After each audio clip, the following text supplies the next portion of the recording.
Opportunity. It's great to be here. It's very stimulating. And my talk will be a little bit different from the earlier discussions we had. But we had a great prelude during the prior session about talking a little bit about how our team get interested in this particular topic of emotional well-being of the elderly. So this paper is about the emotional well-being in East Asia. I'm originally from South Korea, and I've been teaming up with some of the colleagues in Japan and China. And based upon the dinner time discussions, we've been surprised by the very high suicide rates among the elderly, especially in East Asia, and how much similarity there is among the three countries in East Asia. And we're trying to understand what would have been contributing to such a high suicide rates in those three countries. As you know, all three countries have went through traumatic economic growth over the last several decades. But what is interesting is the timing of economic growth has been quite different in those three countries. Japan heading us, all of us, then followed that by Korea and China. But when Japan has went through their economic expansions, they have experienced the very high elderly suicide rates. And then since 2000, Japan's elderly suicide rate has been decreased. On the other hand, Korea has really picking up on elderly suicide rates, especially since year 2000. And as you can see here, we are comparing various countries around the world, looking at the suicide rates. So the Korea, especially the oldest, the 75 plus, has a very high suicide rate. It is not even comparable to any other countries around the world. And Japan still have a pretty high suicide rates, but it has been quite decreased.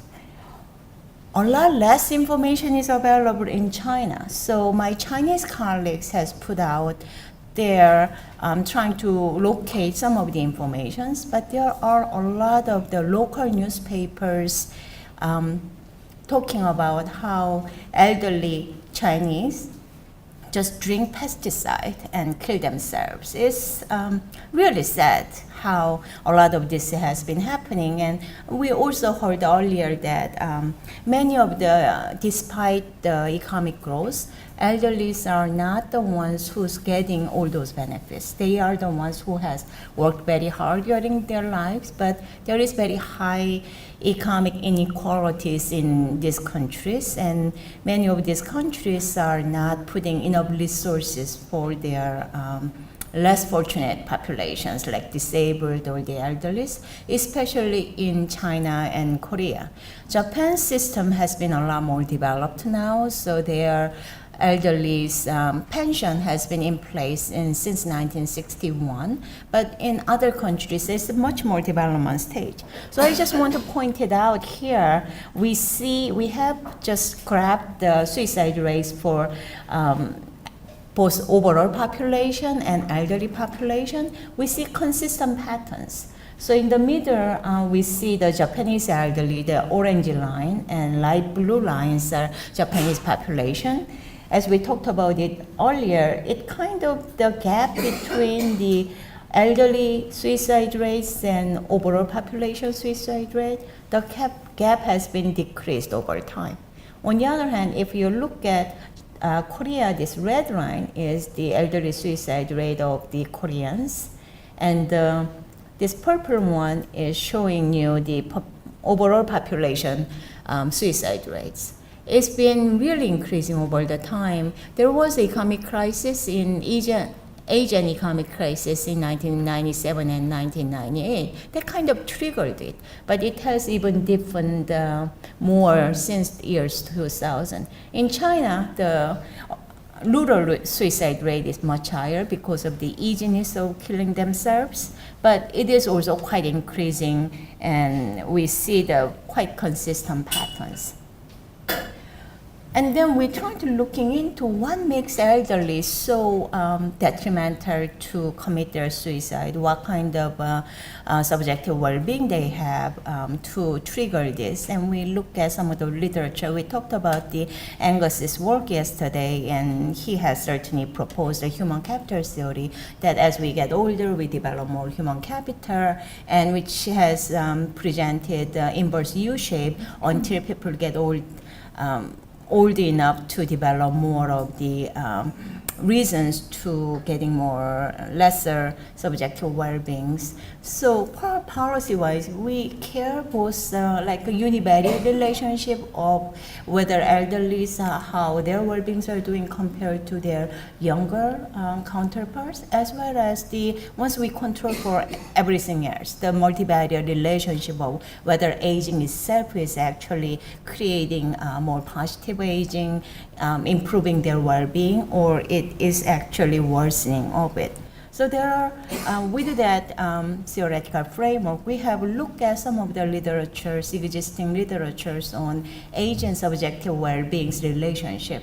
So before this study, I've been working with my colleagues at USC. We looked at some of the developed countries' subjective well-being and age patterns, especially in US and UK and Germany. As consistent with the prior literature, we have found the mainly U-shaped relationship, and then after age 75, there is some declining second turning point in their well-being.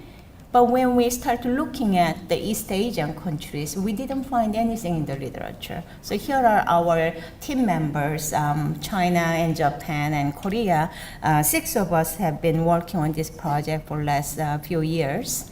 And our basic research question is trying to figure it out what really influences the emotional well-being of the older adults in these East Asian countries. We look at some of the basic characteristics of them, the age, education, and marital status, and their children, and where they live geographically, urban versus rural, and then economic factors. So we look at the consumption and income, assets and pensions, and their work status, and so forth, and usual suspects of family and social factors. Especially in East Asia, the relationship with children is very important, so we look at their contact with their children as well as living arrangements, so as the financial transfer between with the children, and social activities, as many of the communities now have many of the elderly centers in these countries. And then we look at their health as well. And we explore the differences across these 3 countries.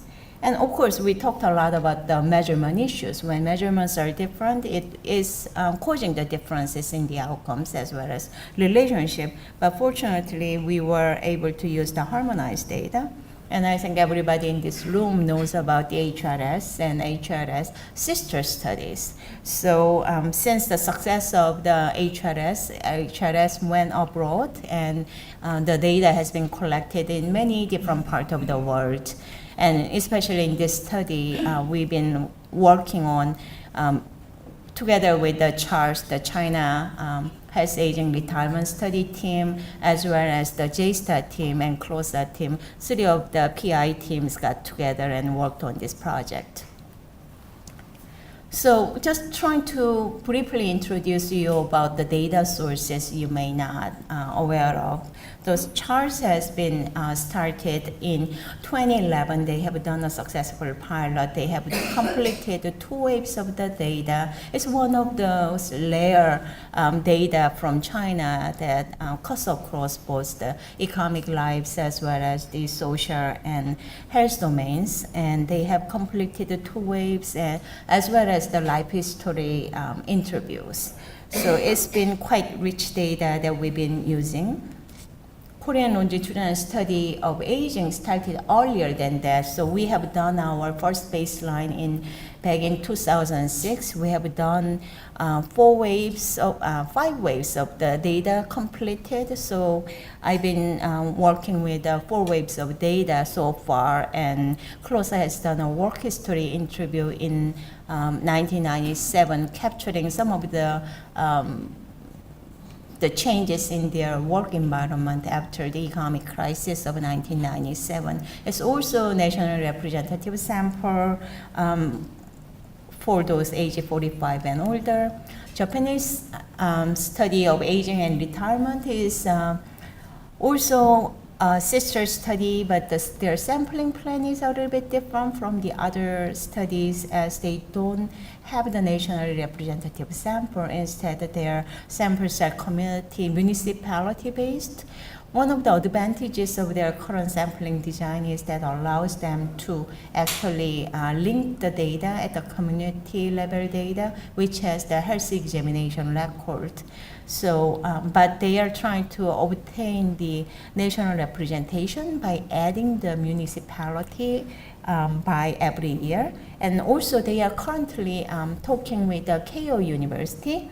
And Keio University have another panel which is developed as a sister study to PSID, and they will be collaborating with both JSTAR team and Keio University team currently working on to administer JSTAR survey to national sample of the Keio University's study sample. So I think we will eventually get the representation from JSTAR team as well.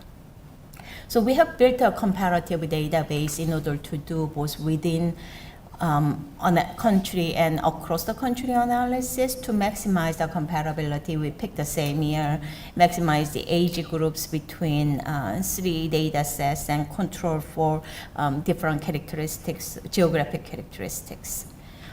These are just sample characteristics. Because of the population differences, we see the Chinese samples are younger than Japanese sample. The most startling difference is education. The Chinese population have very high literacy rate. On the other hand, Japanese population is very well educated. So even those people with only primary education is 1.5%. So we see big gap in, big difference in education. But also there are some notable differences in family characteristics, like the Chinese families are much more traditional. They have more children, and compared to the Japanese couples, almost 10%, over 10% of people have no children, and many of them remain single, or after they getting a divorce, the person married is just showing you currently married. So unmarried also includes the widowed and divorced as well, but many of the Japanese people remain single in their life, which is very different in the Sri society. We use the CSD measures. All 3 countries use the 10-item CSD module questions using the Likert scale. These are the 10 common CESD items. These been validated in each of the countries, and items tends to be more acceptable in those countries. And we have been looking at both item level differences as well as the summary index differences. In today's talk, I'm just focusing on the summary level information. Our basic model, econometric model, is just looking at our dependent variable, which is having a clinical depressive symptom over the certain threshold, and how that is explained by various determinants. And because we have many covariates that we are considering, we just look at them by groups. First, we fit the model of base model of basic demographic characteristics, and then we introduce each set of variables, like set of economic variables, family variables, and health variables. So, because we were driven by the very different age patterns, we started showing you the base model, which we only looked at controlling for demographic and geographic characteristics. And you see very different styles here. In China and Korea, we see very positive association with age and depression. The older they get more depressed. In Japan, we see actually the complete opposite pattern now. The older they get, they are actually less depressed. And we then try to introduce each set of covariates and see what explains those age gradient in each of these countries. And we found that once we control for health factors in China, we were able to explain a lot of that age gradients. The coefficients have been completely eliminated in comparing our reference group with the 60 to 70 group. On the other hand, a lot of, when we look at Korean data, mainly it is the economic variables. So once we control for economic factors, half of the variance coefficients were explained by the economic variables in Korea. The more interestingly, when we look at Japanese data, once we control for those various covariates, age gradients are actually reinforced. The older they get more happier and happier in Japan. So after I did this study, I decided to move to Japan when I get really, really old. I mean, there's something about Japan, right? So we have done some more studies looking at some other determinants. So this is just showing you the full model once we control for everything. So you have already seen the age gradient differences across these countries, but also now you can see all three countries very consistent pattern of education gradient, which is not surprising. When we look at economic variables, we control for economic variables by using converting everything to the purchasing power parity. So we look at how much taking care of the exchange rate differences as well as the prices differences across the country. And then we found that mostly the whether or not they are working has very high association with their depressive symptoms. And as you can see, the consumption has much greater impact in China than other countries. And it is the case whether we look at the food consumption or we look at the total consumption. And it has a lot to do with, in China, being at the bottom quartiles of income, bottom quartiles of consumption in China means they are really, really poor. I mean, it's a different level of poverty than in other countries. And we have also seen some evidence of the total assets matters more in China and Korea, but we didn't see that much impact in Japan. Again, that has a lot to do with the Japanese pension system mature enough to provide the basic old age economic security. And we have seen some social patterns. What we found interesting is having relationship with children matters more with Chinese elders. And I'm not showing you descriptively now. Later on, if you're interested in, I can also show you some bivariate relationship. But we actually see Chinese children are much more traditional. They live with their parents more than Korean or Japanese family, and they give their parents more. So those kind of have more frequent occurrence as well as a greater impact on their well-being than other countries like Korea and Japan. On the other hand, in countries like Korea and Japan, social activities really matters. So it's, they became much more developed country. They have lesser ties with children. Now the ties with their friends in the community became much more important in more developed East Asian countries now.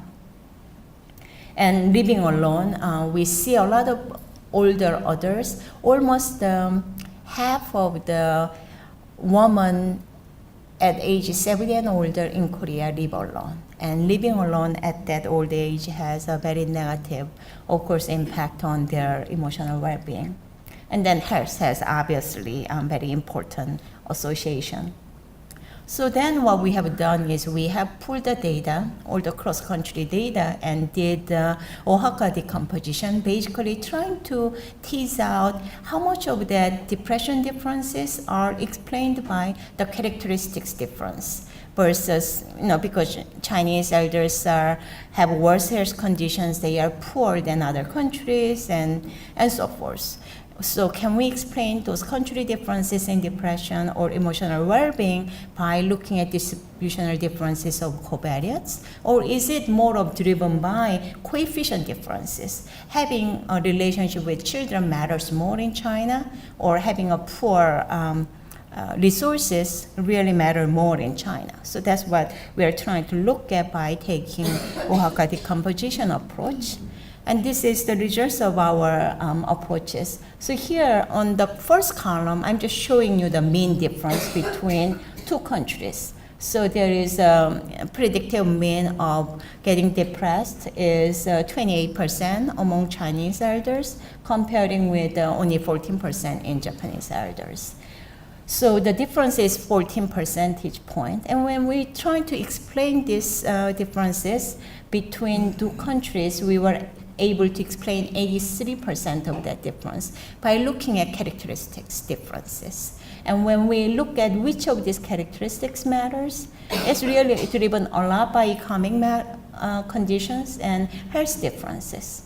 On the other hand, when we look at Korea, compare Korea and Japan and Korea and China, we found that yes, there is covariate variations, but also the unexplained difference. That difference driven by coefficients are also significant. So there is something about Korean society that is not very healthy.